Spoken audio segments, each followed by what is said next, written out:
dangerous drugs. The Honorable Barbers is recognized. Salamat, Mr. Chairman. Magandang hapon po sa ating lahat.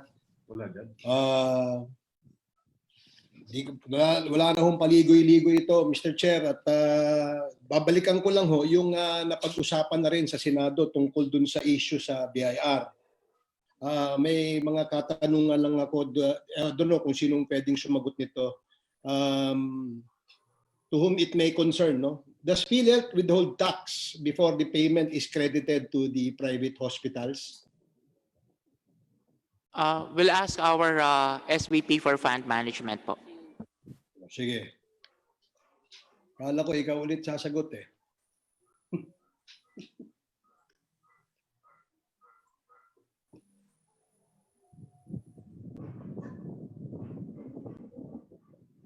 Mr. Chair, Your Honor, nagwi-withhold po tayo ng tax sa ating private facilities, Your Honor. Okay. Bigyan nyo nga kami ng idea. Magkano o ilang porsyento ang inyong wini-withhold? Mr. Chair, Your Honor, ang wini-withhold po natin ay 2% expanded withholding tax po, Your Honor. Okay, so you are withholding 2% withholding tax, no? Dito sa na-release nyong pondo ng IRM, kung di ako nagkakamali, 14 billion, di ba? Tama? Yes po, Your Honor. Can you give me an accurate amount as to how much is the 2% nung 14 billion na na-release nyo? You should have withheld 2% dyan sa IRM, di ba? Yes po, Your Honor, for the private facilities po. No, okay, para hindi na doon na lang sa buong IRM na na-release nyo, sabi mo 14 billion. So, computein mo yung 2% nun.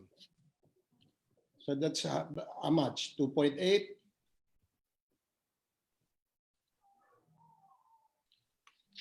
$1.6 million.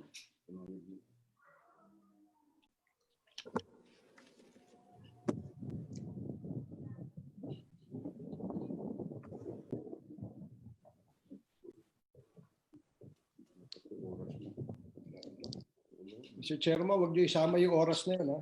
Mr. Chair, Your Honor, if you will multiply 2% to the 14.9 billion, Your Honor, that's 298 million, Your Honor. Okay, so 298 billion was supposed to have been withheld by the Philhealth when they released IRM to the private facilities. Tama pa? Tama? Mr. Chair, Your Honor, our withholding is only for the private facilities, Your Honor. Okay, so private facilities, more or less, magkano yun?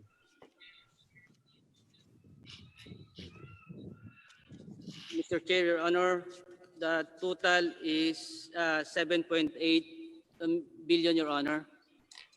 For the Roughly 8 billion, and 2% of that is? That's 156.7 million, Your Honor. Magkano? 156 million, Your Honor. Okay, so itong 156 million na ito, kailan ba kayo nag-umpisa mag-withhold ng 2% sa inyong mga releases sa private facilities?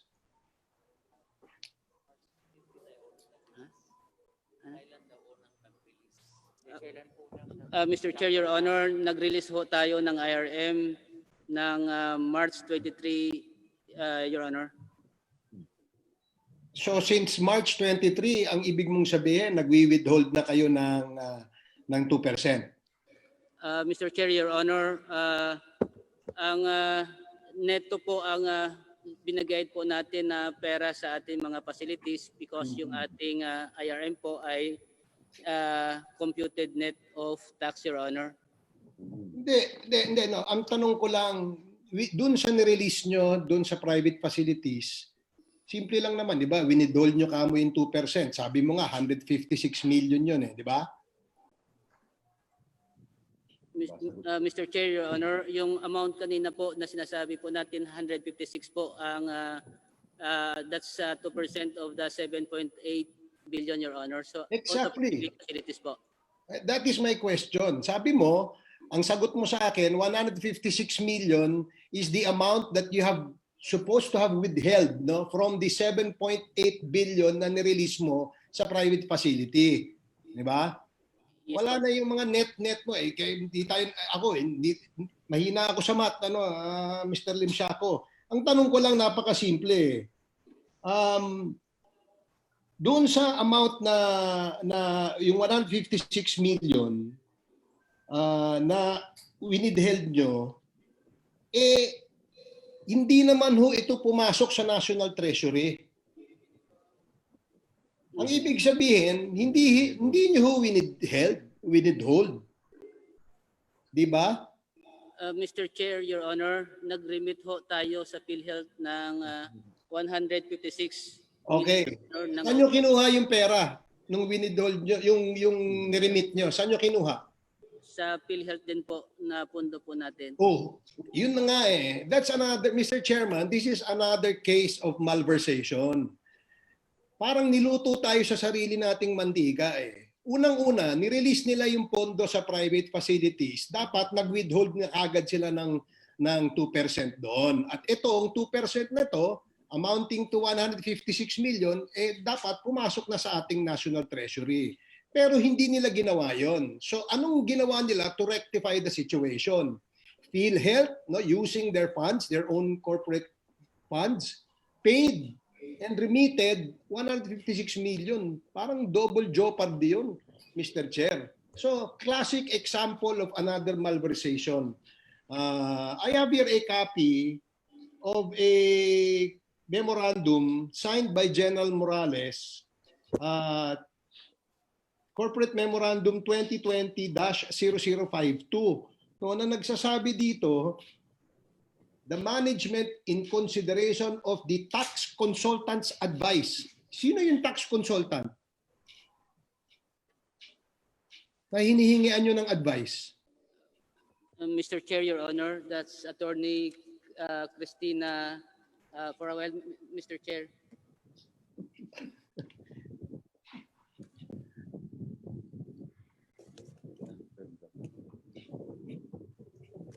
Di bale, okay na yun. At basta attorney, no? Kasi after the fact nga yung ating usapan na nangyayari dito eh. Nakalagay din dito sa itong memorandum na ito, a 2%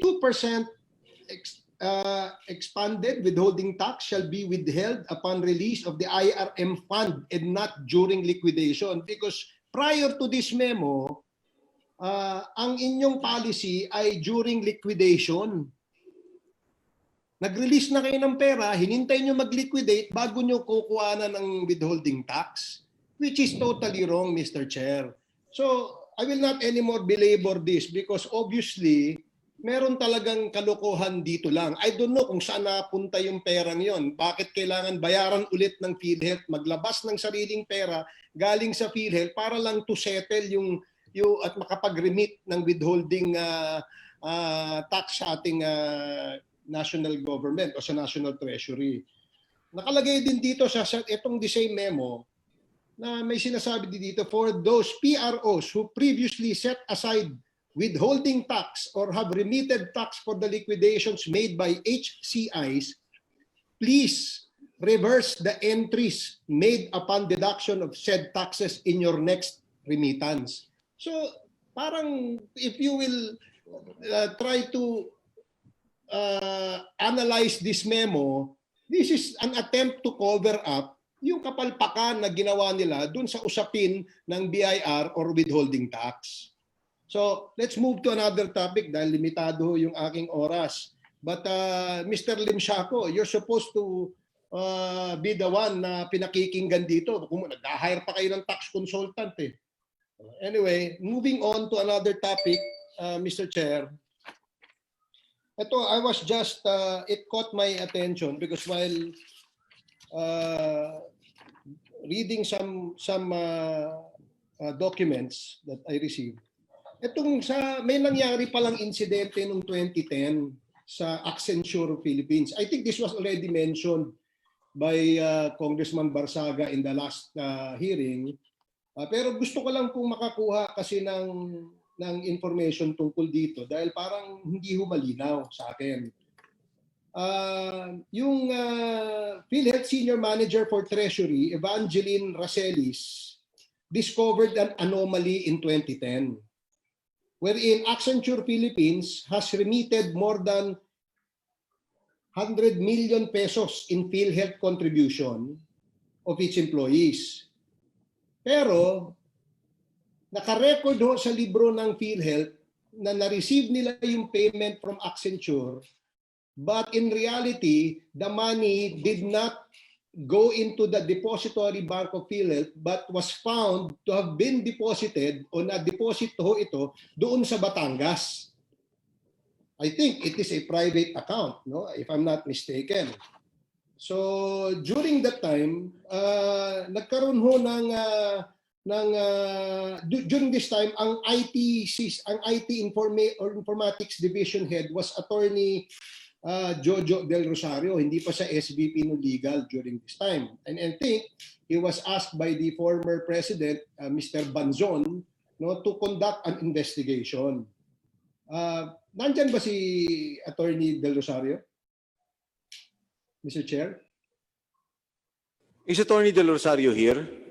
Nung huli po kasi nagkaroon siya ng there was a certification from our infirmary, nursing station that he was sick. Is he here with you today or nasa Zoom? Hindi niyo po kasama? Nasa Zoom? Wala. Nasa Zoom si Wala, Honorable Barbers. Oh, kasi sa Senate, nandun siya, present siya eh. And he is material here, Mr. Chair. I will continue with my story. Kasi nga, during that time that Before that, Honorable Barbers, before that, was President Morales also in the Senate? Wala. Attorney Del Rosario was there. But he was there the last time. Sino pa ho yung more or less naman? Si Mr. De Jesus, Arnel. Talagang Mr. Chairman? Yes, go ahead. Mr. Chairman, I think that this is not the first time that Attorney Del Rosario has disobeyed the invitation of the House. So I believe that we have to either cite him in contempt or give him one more chance, whatever the pleasure of the body would be. But he cannot take this committee lightly, Mr. Chairman. Yes, Honorable Remulla. In fact, we are very tolerant. Hindi naman po natin pinipilit na dito. Even when General Morales requested na kung pwede siya sa Zoom, we allowed it. So if you will allow, Honorable Remulla, maybe warning to the Honorable Del Rosario and let it not reach a point that we will move for a contempt. Mr. Chairman, if we can still get him on Zoom now, because I don't see any reason why he cannot appear on Zoom before this committee, unless he is trying to evade us with impunity, Mr. Chairman. May we request the officers of Philhealth to kindly contact Attorney Del Rosario. Do we have anyone from legal here on the floor? Nung last time nakasama po natin,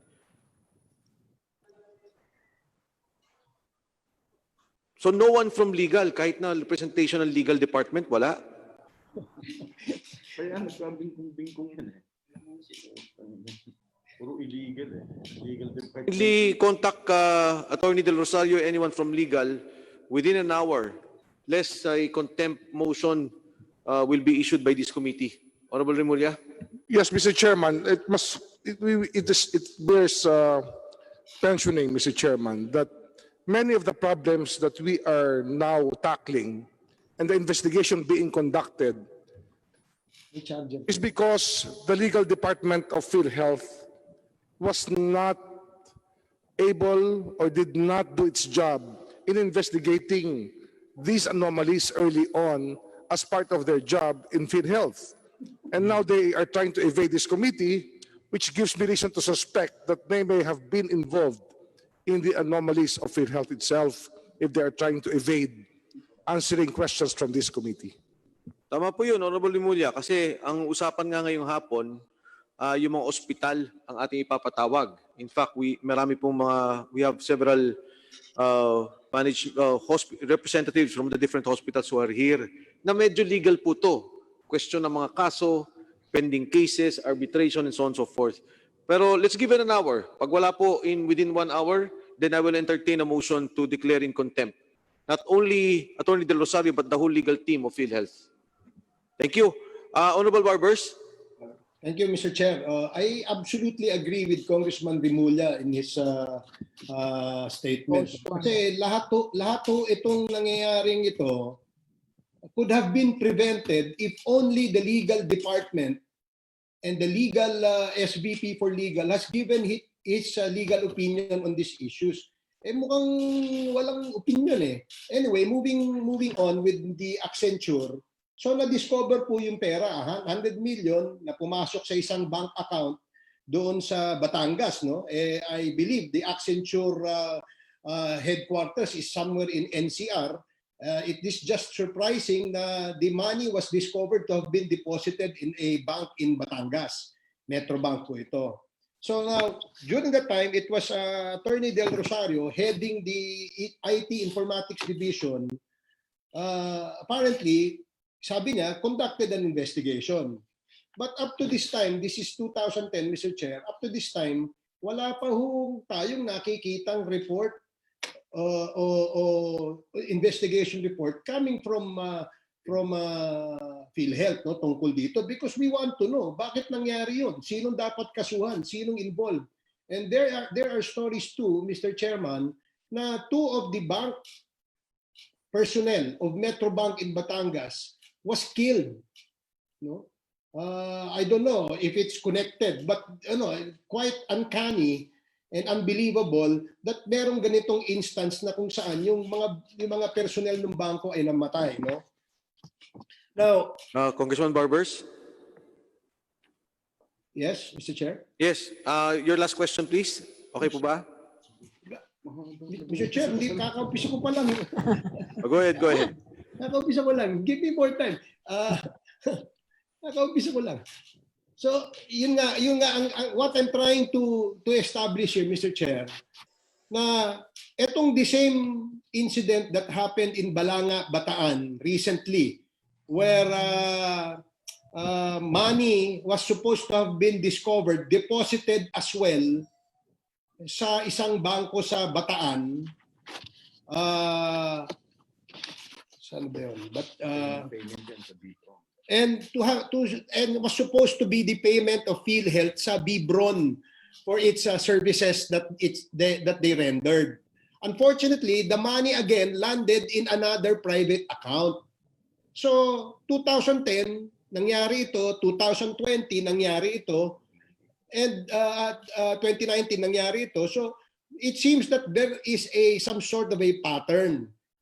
And lo and behold, Mr. Chair, the person behind the incidents is still Attorney Del Rosario. And he has to do a lot of explaining here, Mr. Chair.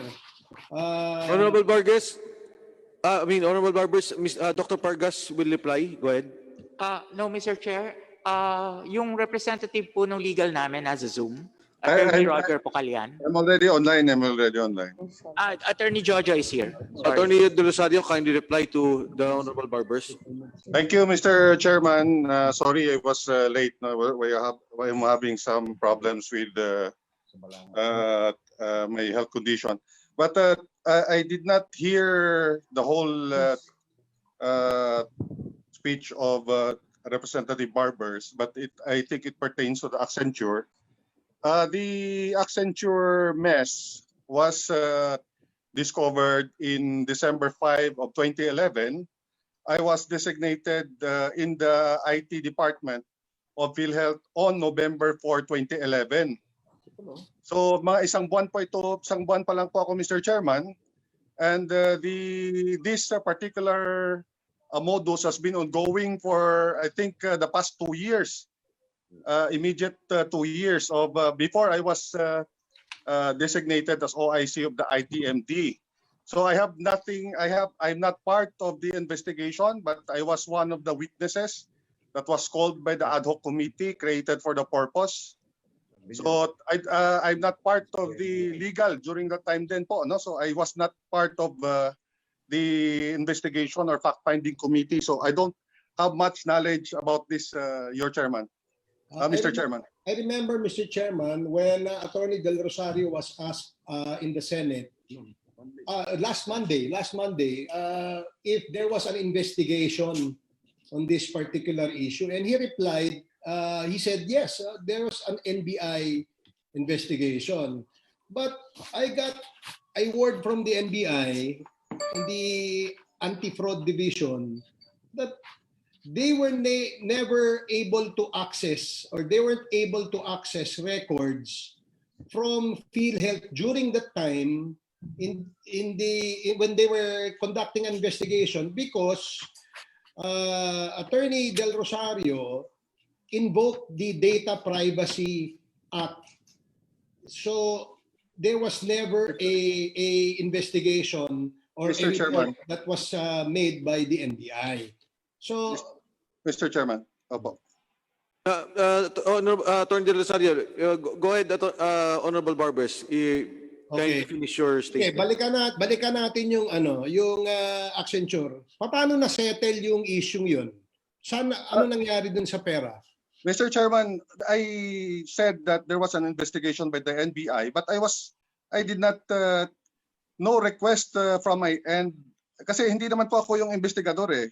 The NBI was coordinating with the legal sector during that time and directly with the corporate legal counsel in the person of Attorney Gabriel and with the president of Philhealth during that time, Dr. Eduardo Banson. So I was not part of that, Mr. Chairman. So I'm not the best person to ask what happened to that particular case, since I was after several months, I was already transferred to Philhealth Region 1. So I did not know. I came to know the NBI investigation because when we were discussing anti-fraud efforts in Region 1, we had this speaker from the NBI that told us that he was the chair of that group that investigated that particular incident. But I have no personal knowledge. I cannot. There's no document that has been requested from my end during that time as ITMD manager that I refused to give on grounds of data privacy, Mr. Chairman. So Okay. If we call the person from NBI, Mr. Chair, and testify before the committee, would Attorney Del Rosario cooperate? Yes, Mr. Chairman. Because according to the NBI, Philhealth invoked the Data Privacy Act, and that stalled the investigation. Yes. That was done by Attorney Minerva Retanal of the Yes, Anti-Fraud that's the NBI person that was one of our speakers, Mr. Chair. That's why I learned that there was an NBI investigation. Attorney Del Rosario, Yes, sir, Mr. Chairman. would you know kung sino sa PhilHealth ang nagpahinto dun sa investigation based on the data privacy law? I would not know. I have no personal knowledge, but the one handling this investigation was Attorney Gabriel of the Corporate Legal Counsel Office of PhilHealth during that time, Mr. Chairman. And this is of particular interest that our president during that time, Dr. Banson, was personally looking into this problem kasi malaki po ito eh.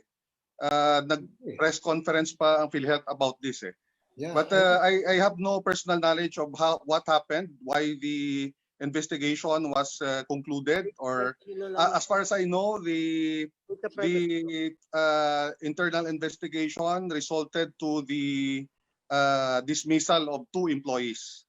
And there's an ongoing investigation pertinent to that, ongoing case against one of the regional vice presidents. Yun lang po yung alam ko po doon, Mr. Chairman. Question lang. Kung bago si Kong Bersaga may sisingit lang daw mabilis.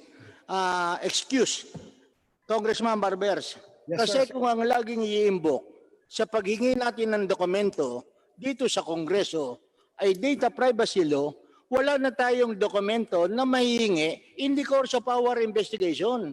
They have to remember that we are doing a constitutional duty. Subjudiciary rule nga, hindi applicable sa atin. Kahit may ka-Supreme Court, tapos hingin natin data. Ang sasabihin, data privacy law. Kaya babaksak na naman yung presumption na evidence ay ayon lang ilabas sapagkat guilty sila. Ang pinoprohibit lamang, public disclosure. Mr. Chairman, Yes. So, Attorney Del Rosario, you better review again the data privacy law. Kung Honorable Kongreso Barbers. ang humihingi ng dokumento, hindi po pwede. Because Yes, of sir. the data privacy law. Wala na Sir, kami wala- mangyayaring investigasyon dito. Thank Wala you, po kami- Honorable wala po Barsaga. kaming nire-refuse na Attorney Del document. Rosario, I'm it sorry, was not Mr. Chair. referring to you. It was a statement of fact by the Honorable Barsaga. Congressman Thank you, Barbers. Thank you, Mr. Sige. Chairman. So maraming katanungan diyan sa usapin ng Accenture, Mr. Chair, that dapat ma-inform tayo, no? Kasi hindi natin alam. Sabi ni Attorney Del Rosario, may na-dismiss na empleyado. Pero question, have they been charged criminally? So hindi natin alam kung ano nangyari doon. Not even what happened to the money? Saan napunta yung pera? Paano na-settle yung pera? Because I was told and I was given the information that it was settled, no? By what virtue, by what power, but by what legal basis did Philhealth use in order to negotiate and settle? Public funds po ito. Kaya marami pong dapat itanong dito na puntahan ko na moving forward. Doon na ho ako sa Balanga, Bataan. Nung May of 2019, the Balanga Rural Bank in Bataan received 12 payments from Philhealth intended for B. Brown Dialysis Center. The total payment that went into the bank was around 9.7 million. Now, B. Brown said na yung rural bank na yun is not their bank.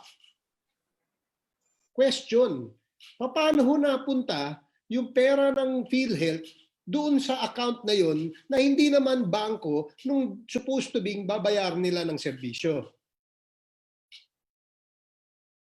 So ano mo doon? Ano mo doon na attorney? May idea ko doon. Mr. Chairman, the person that handled the investigation is Attorney Pocalyan, Roger Pocalyan, and Attorney Robert Labe. No? I apologize, Mr. Chairman. During that time that this particular incident was being investigated, I was already on leave for 4 months. No, so maybe we can address the question, Mr. Chairman, to Congressman, to Attorney Robert Labe. Thank you, Mr. Chairman. Yeah. Attorney Labe? Oo. Congressman Barbers, the last question, Attorney Labe, kindly reply.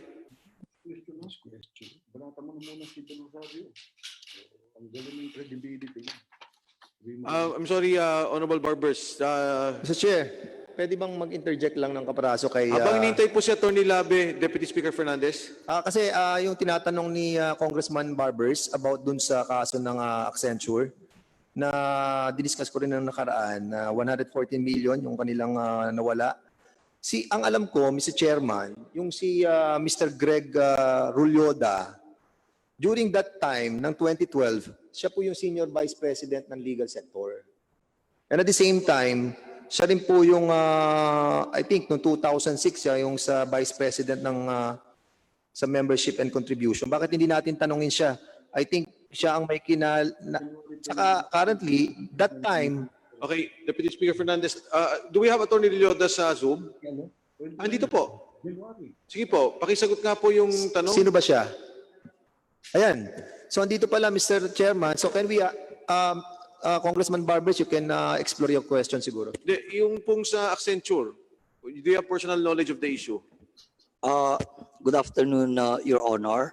As far as the Accenture is concerned, there was a committee that was created to investigate that for that purpose. At hindi ko po alam kung nagkaroon ata yung committee together at that time during the presidency of Dr. Banson, if my memory could really is right. So you were the one leading the investigation? You were the one leading the investigation? No, sir, I was not part of the investigation. It was the Treasury Department who reported it to management. Okay. And then from that, they made an investigation with regards to that. And Okay, Attorney Labe, we will just request from Treasury the submission of documents as regards Accenture. yeah, Huwag niyo na that's pong bigay sa amin yung hard copy, sa soft copy na lang ho, and we will be the ones to access it. Thank you so much. Okay, Congressman Barbers? thank you. Thank you, Chairman. Marami kasing tanong tayo dapat na pasagot dyan sa kanila, sa Accenture na yan eh. Gaya na sinabi ko kanina, sino yung dapat managot, sino yung na-filean ng kaso, na-dismiss lang daw eh. Wala namang criminal charges that were filed against the employees involved. No? Paano na-settle yung pera? 140 million po yan, Mr. Chairman. Pera ng Yes. taong bayan yan. At yung ginawa nila na isinettle, anong legal basis ng settlement? Is Philhealth allowed to negotiate and settle issues like that with the private hospitals or whoever? But hindi ho yan yung isa pang yung meat of my question, Mr. Chairman. Yung nangyaring yang sa Accenture, nangyari ulit ngayong taon na ito, 2019, sa Balanga, Bataan naman, involving almost 10 million pesos. Yung 10 million pesos na yon, naipasok po yun sa isang bangko na apparently, according to, it was supposed to be payment para sa services rendered by B. Brown. Pero hindi naman ho pumasok yung payment doon sa bangko ng B. Brown. Napasok po ito sa isang rural bank. Ang question, sino yung mga taong involved? Bakit po napunta sa isang private rural bank itong perang ito ng taong bayan? No, number one. Number two, I remember that sinabi ni Attorney Del Rosario that there was an investigation on this particular issue. Pero kanina, sinagot na naman niya, sabi niya kanina na wala namang akong pinigil na investigation. In fact, hanggang ngayon, wala pang resulta yung Accenture. Hindi ko rin alam kung anong masasagot niya naman dun sa Balanga, sa Bataan. So since January of 2019, siya na yung SVP legal ng Philhealth. Nangyari yung Balanga Bataan May of 2019. So anong nangyayari ngayon dyan? Diba? And clearly, there was a malversation and transfer of public funds with impunity. Kahit saan nila gusto ilalagay nila. So yun ang gusto natin malaman. Thank you so much, Honorable Barbers. Maraming salamat po. Pwede din pong hingin sa atin po sa legal yung documents ng Balanga Bataan. Again, soft copy, we don't need the hard copy for the guidance of this committee. Mr. Chair, last na lang. Mr. Chair, last na lang before. I will yield, kasi kanina kinain yung oras ko eh. But it's okay. I will yield to the next interpellator provided that I will again be given a chance on the second round. Thank you, Mr. Chair. Yes, Honorable Barbers.